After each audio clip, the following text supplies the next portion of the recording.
السلام علیکم دوستو، ہماری اس دنیا میں بے شمار ظالم اور سفاک بادشاہ گزرے ہیں، تو پھر صرف فرعون ہی وہ واحد حکمران کیوں ہیں جیسے خدائے وحدہ لا شریک نے رہتی دنیا تک کے لیے نشانی عبرت بنایا؟ اس بات کا اندازہ ہمیں احادیث نبوی اور تاریخ میں رقم ان واقعات سے ہوتا ہے کہ جن میں ہمیں فرعون کی رعونیت اور اس کی ظلم و بربریت کی ایک جھلک نظر آتی ہے۔ مسند احمد میں بیان ہوئی ایک حدیث کے مطابق جب نبی اکرم صلی اللہ علیہ وآلہ وسلم شب معراج میں بیت المقدس کی طرف جاتے ہوئے مصر کے قریب ایک مقام سے گزرے تو انہیں نہایت ہی اعلیٰ اور متاثر کن خوشبو آنے لگی۔ آپ نے حضرت جبرائیل علیہ السلام سے پوچھا کہ یہ خوشبو کیسی ہے؟ جواب ملا کہ یہ وہ خوشبو ہے کہ جو فرعون کی باندھی مشاطہ اور اس کی اولاد کی قبر سے آ رہی ہے۔ پھر حضرت جبرائیل نے آپ علیہ الصلوۃ والسلام کے سامنے اس کا قصہ بیان کیا کہ مشاطہ فرعون کی بیٹی کی خادمہ تھی اور وہ حضرت موسیٰ علیہ السلام کے خدا پر ایمان لا چکی تھی۔ ایک دن فرعون کی بیٹی کو کنگھی کرتے ہوئے اس کے ہاتھ سے کنگھی گر گئی۔ جب وہ اسے اٹھانے کے لیے جھکی تو اس کی زبان سے بے ساختہ اللہ کا نام نکل گیا۔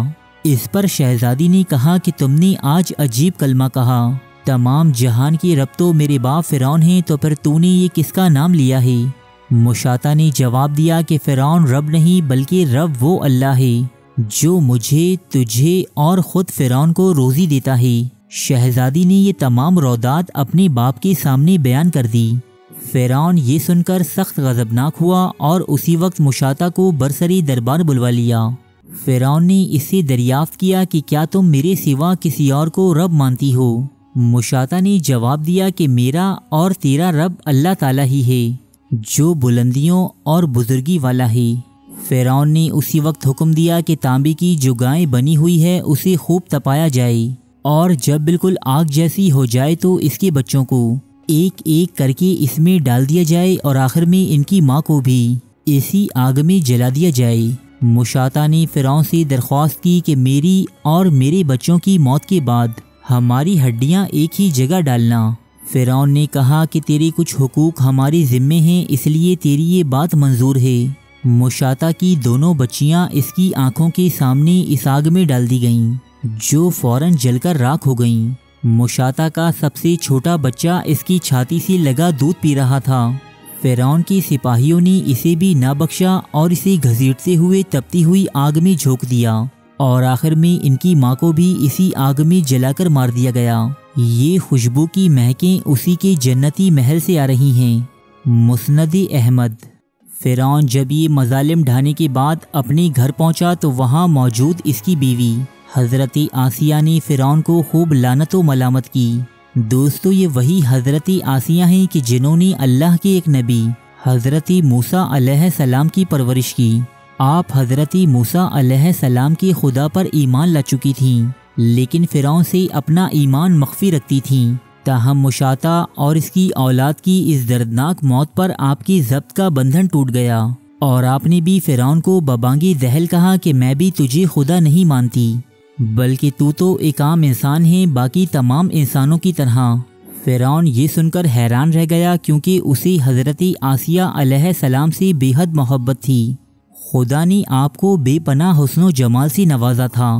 تمام مصر میں حضرت آسیہ سے حسین کوئی دوسری عورت موجود نہ تھی، اسی لیے فرعون حضرت آسیہ علیہ السلام کو بے حد عزیز رکھتا تھا۔ حضرت آسیہ کی یہ باتیں سن کر فرعون نے آپ کو ڈرایا، دھمکایا اور اپنی ایمان سے مکر جانے کی ترغیبیں دیتا رہا، لیکن حضرت آسیہ کسی صورت حق بات کہنے سے پیچھے نہ ہٹیں اور فرعون کو خدا ماننے سے صاف انکار کر دیا۔ فرعون اپنی محبوب بیوی کے منہ سے یہ تمام باتیں سن کر ایسا غضبناک ہوا کہ اس نے اسی وقت دربار منعقد کرنے کا حکم دیا۔ فرعون نے اپنے درباریوں کو مخاطب کرتے ہوئے کہا کہ موسیٰ نے میرے خلاف بڑی سازش کی، اس نے میری بیوی کو بھی بہکا دیا ہے۔ آج یا تو میں اس عورت کو مار ڈالوں گا یا پھر یہ اپنی بات سے پیچھے ہٹ جائے گی۔ لہٰذا اس نے اپنے سپاہیوں کو حکم دیا کہ وہ مصر کی ملکہ حضرت آسیہ علیہ السلام کو گرفتار کر لیں۔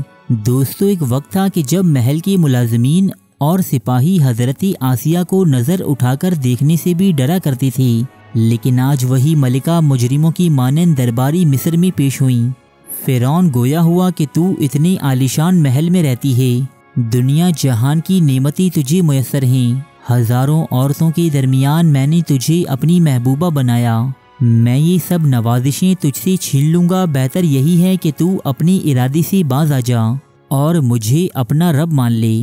اس پر حضرت آسیہ نے جواب دیا کہ میں ایک خدائے وحدہ لا شریک کی ربوبیت پر ایمان لے آئی ہوں، لہٰذا اب میں پیچھے نہیں ہٹ سکتی۔ یہ سننے کے بعد فرعون نے سب سے پہلے بطور سزا آپ کو رسوا کرنے کا فیصلہ کیا، لہٰذا اس نے حکم دیا کہ حضرت آسیہ کے تن پر موجود تمام کپڑے سرِ دربار اتار دیے جائیں۔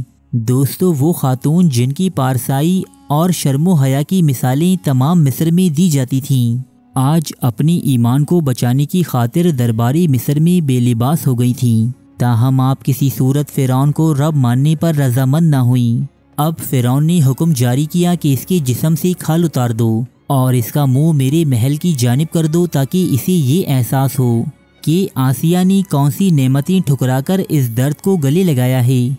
فرعون کے حکم کی تعمیل ہوئی۔ حضرت آسیہ علیہ السلام کے ہاتھ اور پیروں میں کیلیں ٹھوک کر انہیں زمین پر لٹا دیا گیا اور پھر آہستہ آہستہ ان کے جسم سے کھال اتاری گئی۔ آپ کے جسم سے کھال علیحدہ ہو جانے کے باوجود حضرت آسیہ زندہ تھیں اور آپ کے لبوں پر اب بھی موسیٰ کے خدا کا نام جاری تھا۔ فرعون نے جب اپنی شکست اپنی آنکھوں سے دیکھی تو وہ غصے سے دیوانہ ہو گیا۔ اب اس نے حکم دیا کہ مرچیں لاؤ اور اس کے پورے جسم پر چھڑک دو۔ جب یہ مرچیں حضرت آسیہ کے جسم پر ڈالی گئیں تو آپ مچھلی کی طرح تڑپنے لگیں۔ اس درد کے عالم میں آپ نے اللہ سے دعا کی کہ اے رب کائنات، فرعون کے اس محل کے بدلے مجھے اپنے پاس ایک گھر عطا فرما اور مجھے فرعون کے اس ظلم و جبر سے نجات عطا کر۔ یہ الفاظ ادا کرتے ہی آپ نے اپنی جان اللہ رب العزت کی سپرد کر دی۔ اللہ تعالیٰ نے حضرت آسیہ کی یہ دعا مقبول فرمائی۔ حضرت انس سے یہ روایت ہے کہ حضور اکرم صلی اللہ علیہ وآلہ وسلم نے فرمایا کہ جنتی عورتوں میں سب سے افضل خدیجہ بنت خویلد، فاطمہ بنت محمد، فرعون کی بیوی آسیہ بنت مزاحم اور مریم ہیں۔ دوستو، امید کرتے ہیں کہ یہ ویڈیو آپ کی معلومات میں اضافے کا باعث بنی ہوگی۔ اگر واقعی ایسا ہے تو اسے لائک اور شیئر ضرور کیجیے گا۔